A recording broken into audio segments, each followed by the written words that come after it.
I'm Joseph, and this is Input English.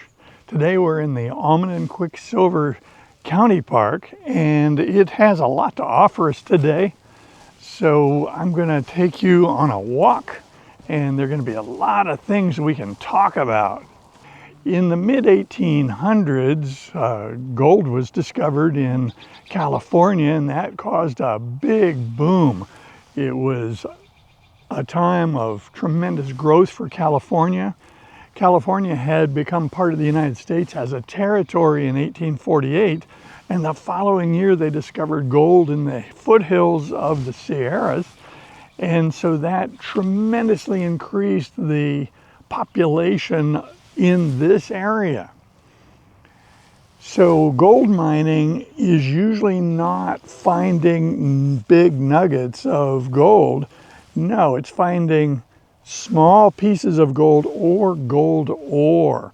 And the trouble with gold ore is it's not pure gold, it's mixed with rock. And so to refine the gold, you have to have a plan. So there were a lot of people mining for gold, prospecting for gold, and there was a lot of gold ore to be processed. One of the ways to extract the gold from the ore is to use mercury. Mercury is a metal, it's a shiny silvery metal, but it is liquid at room temperature. And mercury, if you add that to gold, forms an amalgam. That is, it dissolves the gold and it becomes a mixture of gold and mercury. Well, that would be a problem, except you can boil the mercury off. So you just cook it. You just boil off the mercury. Now, you would anticipate that from an environmental point of view, that's a disaster. But it's the way they did it in the mid-1800s. So if you want to extract a lot of gold and you have a lot of gold ore, you need a lot of mercury. And so this mine, this area was a mercury mine. So mercury ore is called cinnabar. And cinnabar is what they pulled out of these hills. I think they also got silver out of these mines. But this was not a gold mine, it was a mercury mine. And this was a settlement. There was a town. And we're going to take a nice walk in this park up to the places that were related to this effort in the mid-1800s to mine mercury. So behind me is a display of some old equipment that was used to process the mercury ore. Basically what they did was break it up into very small pieces, heat it. That would drive the mercury out of the ore as a gas, and then they would use a condenser to cool that gaseous form of mercury down to the liquid form, and then they collect it and store it. So this was a mercury mining and ore processing area, and this equipment behind me is the way the ore was processed back in the mid-1800s. So I started the walk. The trail that we're on leads to English Camp. It's an old settlement. Maybe we should just call it a ghost town. I've never been there before. It's a good walk. There is some terrain to deal with. This is hilly country, and so I'm going to be walking up and down hills. So it makes for a better workout. This might be a good time to mention a book. I've mentioned it before in other videos. There's a book by Wallace Stegner, an American author who wrote about California. And the book I recommend is Angle of Repose. So it's historical fiction. He talks about things that were real, but he creates characters and dialogue, specific small events to paint a picture of what it was like. And one of the locations for that book is here, because he talks about the New Almaden mine. So his characters are in this location. So if you're interested in this area and knowing more about it, you can combine activities, that is, read a nice piece of historical fiction by Wallace Stegner, and it's in well-written English. So you learn something, but you also enjoy acquiring the language. The trees around me are almost entirely oak trees. A lot of them have lost a lot of their leaves. There are some other types of trees here. The grass is dry, but we've had a couple of rainstorms come through, so you can see some green. It's not the verdant, really lush green that we expect of the spring, but we're getting there. I've started this trip, this walk, many times, and I'm glad that I've gotten this far today. The first time I came was months ago, and it was a beautiful day, and I had neglected to check to see if there was any room on the SD card.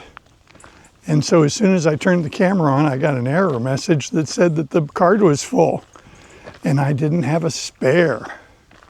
So I thought, no problem, I'll just come back on another day. Today I started this walk and I was up a good ways, not this far, but I was well on my way. And then I thought that I had left my other camera in the car. And I thought, what a dreadful thing it would be if I were to come back and the car had been broken into and the camera stolen, because the other camera is the main camera that I use to make these videos. So I thought better of it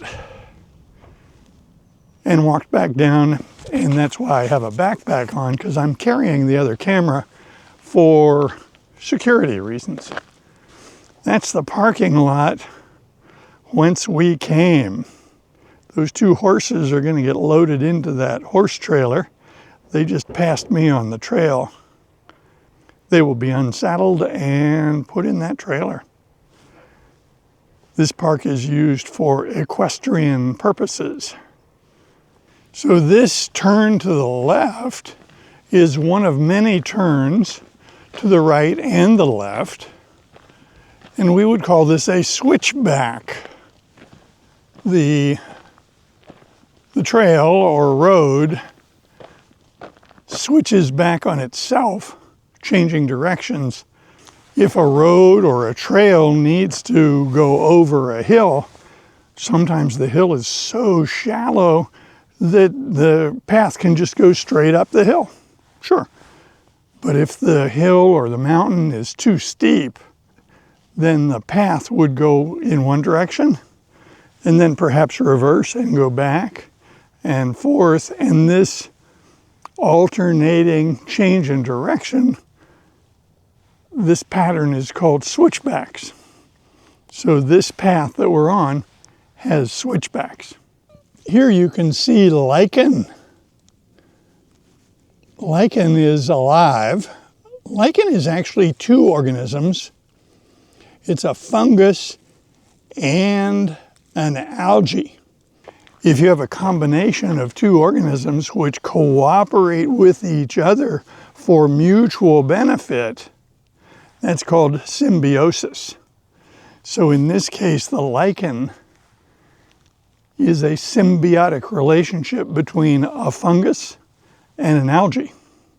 Many of these have evolved to be obligate symbiotes, and without the other part of the pair, they can't live.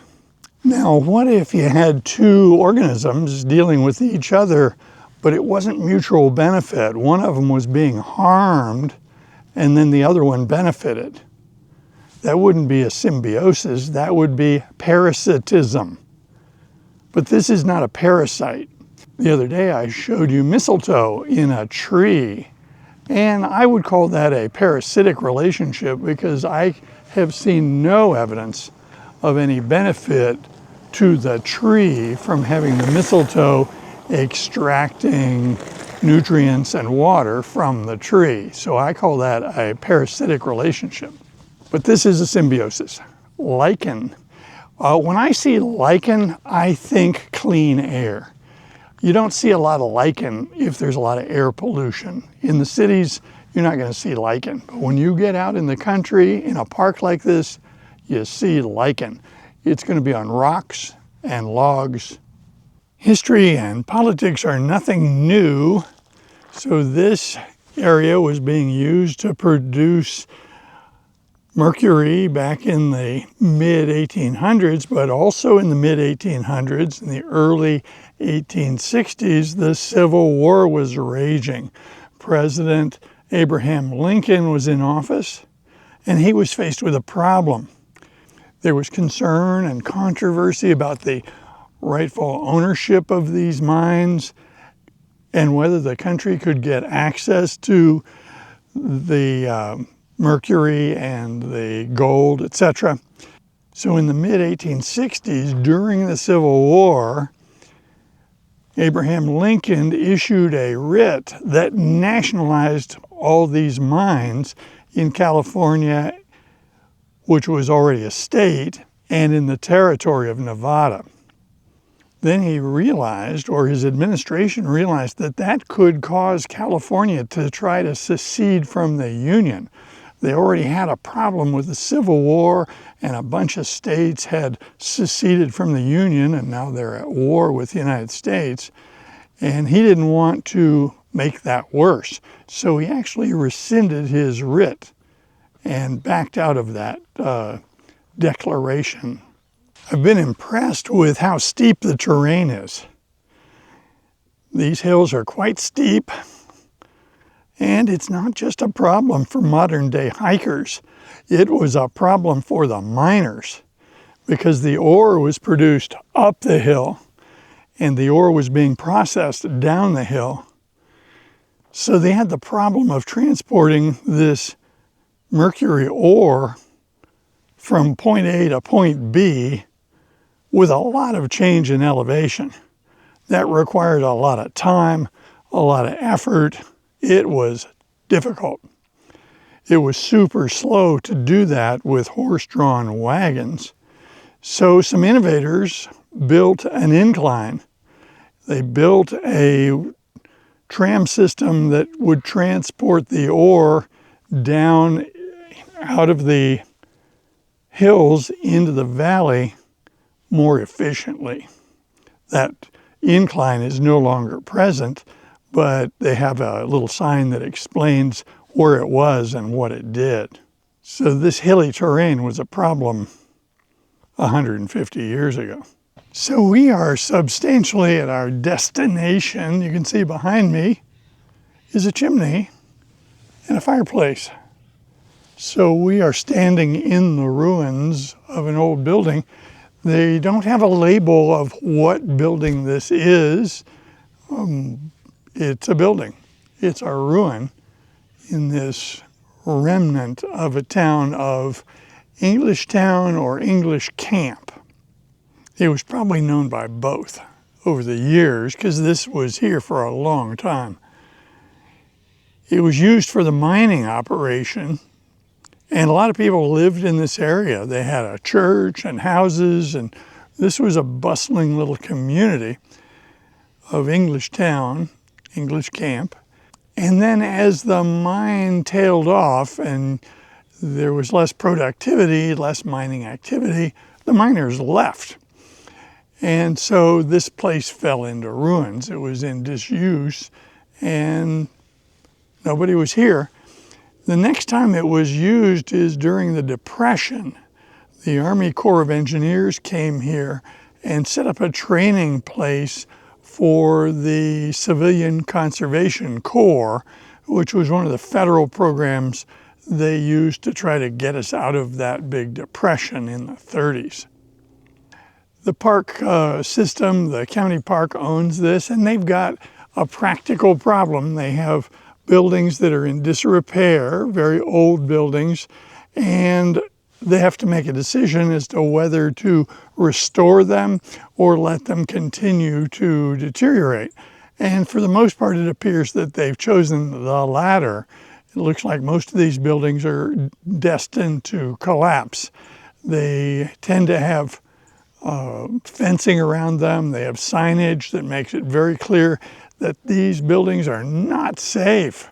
Don't come in here. The signs are super clear. So this is the site of the ghost town English camp or English town from the mining era of the late 1800s.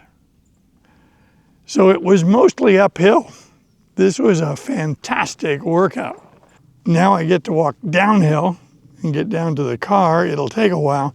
The distance to the parking area is over a mile. And I swear it was almost all straight up. Fantastic workout. This South Bay area, south of San Jose, has a lot of history. As I mentioned earlier, if you want to read about this area in a historical novel that's very interesting, very easy to read, Wallace Stegner's Angle of Repose. You might ask, what is this angle of repose? What does that mean? Well, it comes from mining. If you do mining, you create a bunch of broken up rocks, and these are called tailings. The stuff you pull out of the ground are called tailings, mine tailings, and they're aggregate. They're of a particular size, whatever you created during the mining operation. And if you stack them, they're not going to stack up vertically, they're going to stack into a pile, and there will be an angle that gravity will bring that pile down, let the rocks tumble down to a lower location until a certain angle is reached, and that's called the angle of repose. So it has to do with the angle described by a pile of mine tailings. While I was up in the English camp, I was reading one of the signs they provided, and it explained why it was called English camp or English town. It turns out that a lot of the miners in the late 19th century were from Cornwall. They were from the southwest of England. And it went on to explain that these miners from Cornwall were used to hard rock mining like this. So that's where we get the name English Camp or English Town. So I've returned to the parking lot. Coming down was a lot easier than going up by quite a measure. It was hugely easier. Had to pay attention to the footing. I was a little amused. Actually, we think of horses as being very sure-footed, and even though I didn't really slip coming down, I was mindful that it was a potential that I could slip on the loose gravel on an incline and could potentially fall and maybe even get injured. Never happened, but on the way down, I did see a spot. I saw a lot of hoof marks from horses, because this is used by horses and horse riders. And so I see a lot of horseshoe prints, horse hoof prints all over that trail. And there was one I came upon that had a skid before the mark. So that horse lost his footing at least with one of the four legs. So I doubt anybody got hurt, but we think of horses as being very sure-footed, and I saw a slip. So behind me there's a large field, and that is where they had a huge factory they called the reduction works, and that's where the cinnabar ore was changed from ore into mercury. It was a refinery. And really, if you think about it, this was just one gigantic environmental disaster because the mining operation produced a lot of mercury that wound up in the environment. And there are signs, and in the brochure they tell you, don't eat fish from the water locally because the fish have very high mercury levels in the fish flesh. The way it works is the mercury is in the ecosystem, it's picked up by the plants, and then the fish eat the plants, and it winds up concentrated in the fish. So you can't eat these fish. Big environmental disaster that dates back over 150 years. So this has been a walk in the Almond and Quicksilver County Park. I hope you enjoyed it. If you like videos like this, be sure to click on this one next. See you soon.